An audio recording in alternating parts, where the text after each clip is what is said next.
Para sa karagdagang kaalaman, narito ang mga kilalang guro sa klasikal na retorika.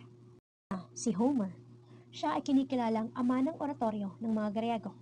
Pangalawa, si Protagoras. Siya ang kauna-unahang sophist. Siya rin ang nagsagawa ng isang pag-aaral sa wika at nagturo kung paanong ang mga mahihinang argumento ay magiging malakas na pahayag. Pangatlo, si Antiphon. Una sa itinaturing the 10 Attic Orators. Siya rin ang nagsanib ng teorya at praktika na retorika. Pang-apat, si Corvus Corax. Siya ang aktual na tagapagtatag ng retorika bilang isang agham.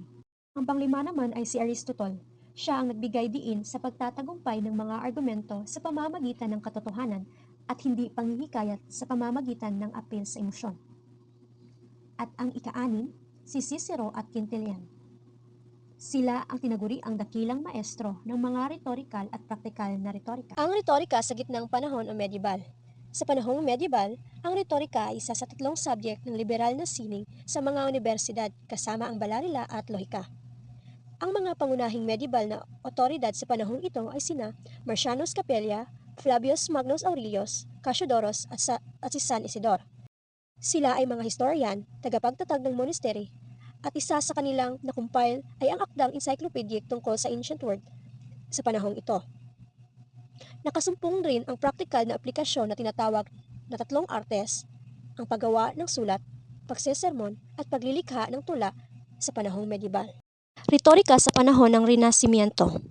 Ito ay nagsimula noong ika-14 hanggang ika-17 siglo. Sa siglo na ito, ang pag-aaral ay muling ibinatay sa mga akda ng klasikal na manunulat tulad ni Aristotle, Cicero at Quintilian. Ang retorika sa siglo na ito ay itinakdang subject ng mga kolehiyo at universidad na may kalakip na pagsasanay sa publiko at mga kompetisyon na nakatutulong upang mapanatiling buhay ang praktikal nito. Ngayon ay tutungo naman tayo sa modernong retorika. Sa siglong ito, nabawasan ang importansya ng retorika sa theoretical na aspeto, ngunit hindi sa praktikal. Naisilang din ang pag-aaral ng formal na retorika, bunga ng pagganyak ng semantics na isang pag-aaral ng linguistika.